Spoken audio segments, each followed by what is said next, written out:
We're going to take a few minutes now to look at a particular physical port that exists on every Cisco switch and router and allows us to connect a PC directly to a switch for the purpose of configuring that switch. Because sometimes, most of the time really, you're going to connect remotely. And we're going to look at some scenarios later where you could do that with what we call Telnet, which you've probably heard of, and then SSH as well. But right now I'm talking about a physical connection, and you will find these lines near the bottom of the config, and I mean usually right at the bottom.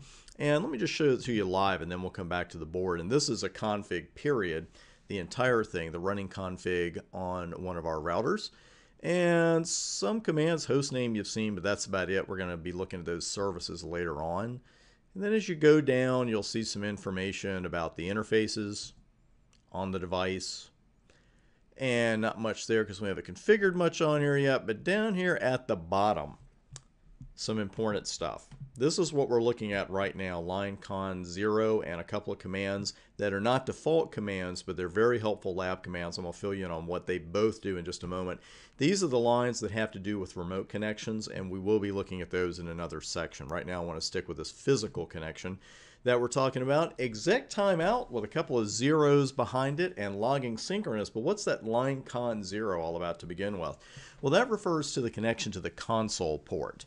And if you're connecting physically to the switch, this is the port you'll connect to. It also happens to be the port that I use for these demos, which is why I put these two commands on here. Now, the two commands you saw and the ones we're about to review, under line con 0, they're not there by default, but they are very helpful in lab conditions. And yes, I will be hammering that home more than once, especially with exec timeout. Exec timeout is followed here by two zeros.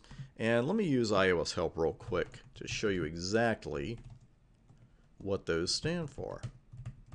I'll move that arrow. The first one is timeout in minutes, and the next one is timeout in seconds, which is not required, but usually you just go ahead and put 00 in there, because what you're doing there is disabling the timeout.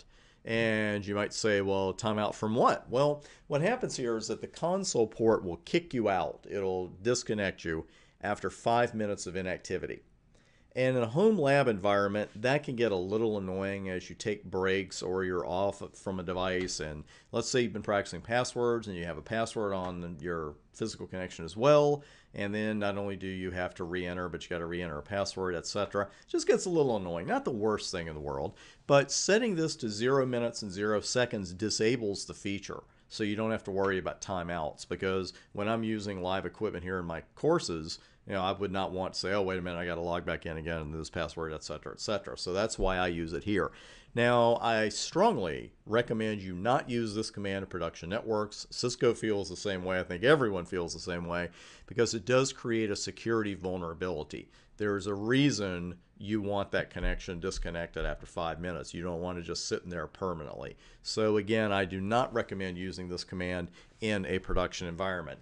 Now, logging synchronous, this command will save you a lot of aggravation in lab environments, and I mean a lot of aggravation.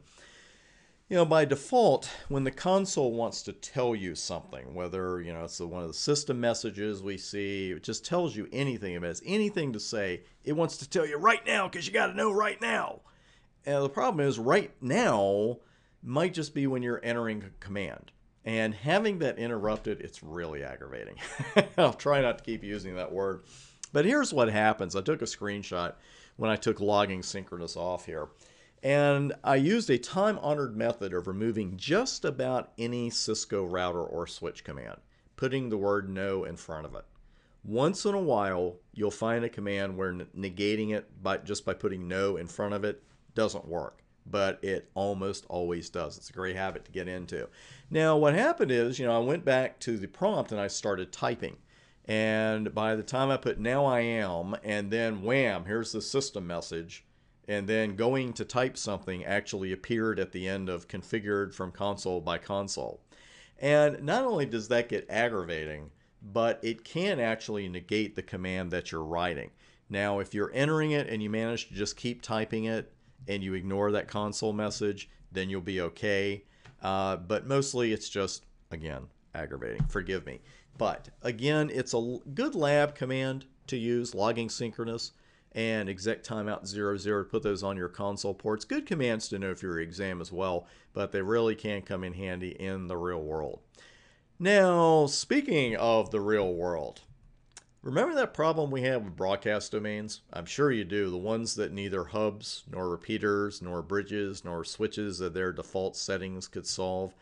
Yeah, that's the one right there.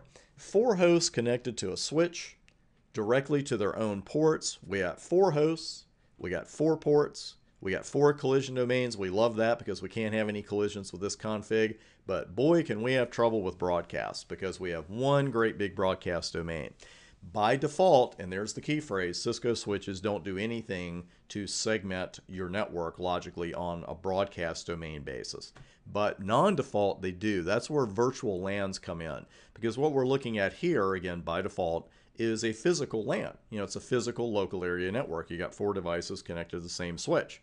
And it doesn't matter how many you had. Of course, you probably have more than 4. But the thing is, by creating virtual local area networks, we can cut down on the number of broadcasts. We also get some other benefits, but we really cut down on the number of overall broadcasts in the network. We're going to see how coming up next, along with a live config of a VLAN. We'll see you there.